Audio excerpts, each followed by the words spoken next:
In this video, I just wanted to talk about some items that I think is a good idea to keep an eye on early in the league. These are build-enabling uniques that hold some value, and they are good items to snipe. They're good items to try to get for your build if you're early game and you see a good price. Sniping items is probably one of the best ways to jumpstart your early game economy. And I just wanted to lay out a bunch of the items that I think are going to be popular early league in the next league here. So first I wanted to show you kind of how to set up a snipe. If you're watching this video, you probably already know how to do it, but if you don't know how to do it, it's very simple. You just place the item that you want to snipe into here. And remember, you can also snipe things with stat filters. So we're not going to go over any items like clusters or anything like that, just easy uniques to snipe. And you set that up, make sure you're on the right economy.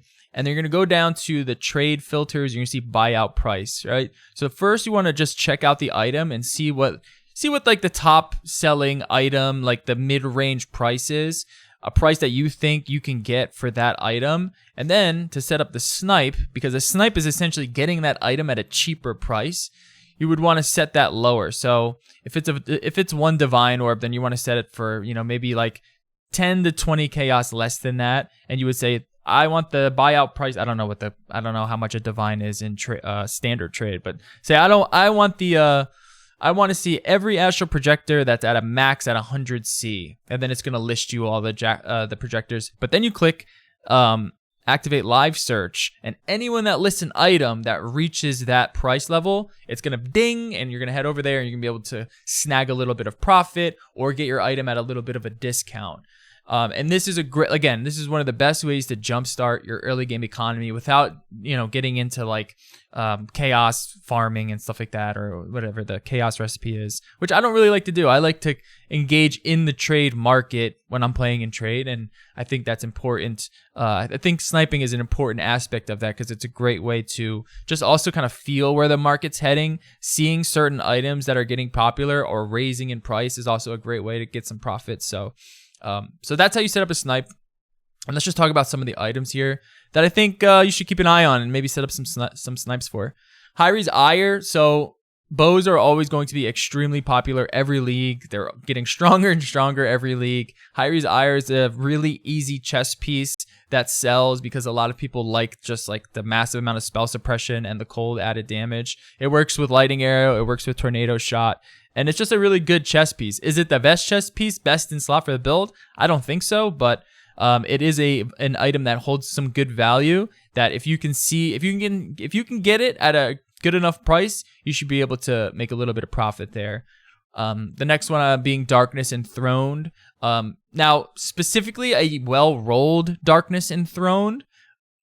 It really is going to depend on like the roll of the Darkness Enthroned. No one really wants to buy like a lower roll Darkness Enthroned, but if you can see one at a good price, it's going to be a good snag and something to keep on your filter. Maybe just set up a filter for a certain stat roll, maybe nothing less than like 80 or 90. Replica Dragon's Fang's Flight. This, I think, is going to be even more popular this league with Ashes getting that reservation nerf on it. This is still keeping that 10% reservation at the top. And it shows you right here. It's just a really great item. The thing is, though, is the level of gems, right? So you don't want a Replica Dragon's Fang that has like a shitty gem on it, like, I don't know, Charge Dash or something. You want something good that's going to scale with it, like Shockwave Totem or Forbidden Right or something like that. Something that benefits from those plus levels. So I think setting up a snipe for, some of the more popular builds for Replica Dragon's Fang is a good idea. These are going to be really valuable the next league, in my opinion. Death Rush is a really great item for Bone Shatter builds, and it's relatively affordable. So if you can get one at a cheap price, it's not like the most rare unique out there. It's rare enough to hold good value, and it's strong enough that people are going to want it. Keep an eye out on the rolls as well. You might want to set a filter for that, but this is a great item to make a little profit on. Maw of Mischief, we talked about here on this channel. This is a great item because you can farm it. So any sort of league mechanic that you're doing, if you do them in Cemetery, you should be able to get the cards relatively easily, and this will sell you for like 10, 20C early game, and you're going to get a bunch of these, right? So this is a great early farming item for Maw of Mischief builds, and if you're quick or if you're with a group, you just fucking farm this out, and you know, that's a good little profit to whatever else you're doing in that map.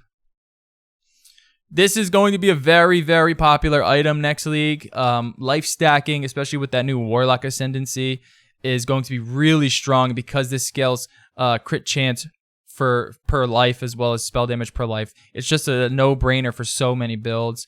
There's life stacking builds. There's a Hex Blast build. There's so many builds that utilize this.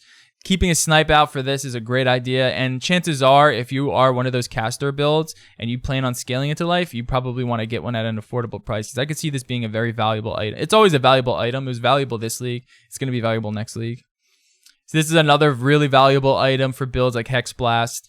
This gives you base crit equal to your main hand weapon. And again, this is great because it is farmable. So a good idea is, if you're thinking about running Sanctums early, and this is how you make pretty good money in the early game economy, is having a goal and setting out for that goal, making a build specific for that goal. So if you want to run Sanctums, you know, this is a great item to attain, and you can just flip that item or set up snipes for it, because it's going to be pretty valuable.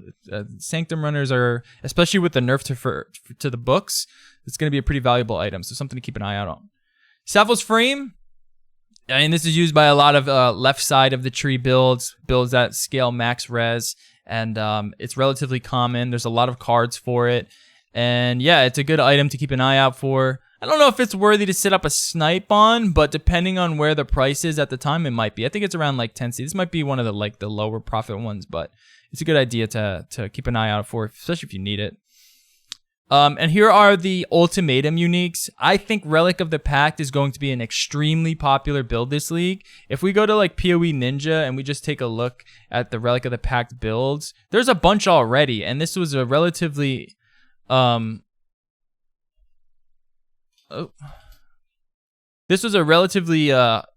relatively difficult to get that item in last league because the ultimatum encounters were pretty rare. But now with ultimatum being on the tree, and here's all the Scion life stacking Relic of the Pact build, you basically just scale the shit out of your life. You use a Wrath Pith, and this thing just kind of explodes around you. It's a pretty interesting build. But yeah, I think that's going to be a really popular option for this league. And you know, farming ultimatums is going to, I think, be really valuable, especially with these uniques. They're not going to be as valuable as they were this league because everyone has an opportunity to get to the end encounter and ultimatum. You don't have to dive into delve or purchase all of the different things. You can just run ultimatums, and now you have a chance to get it. But these are really strong build enabling items. This item being for like lightning strike builds, forbidden right builds. This is an extremely powerful shield, especially when you pair it up with Doriani's. So, you know, keep an eye out for these items as well. They're going to go up in value for sure over the league as people build into them. Yoka Suffering is really strong for like Frost Blades, builds like that. These are relatively common as well, but they do hold a little bit of value. This is probably on the lower end, but something to keep an eye out on.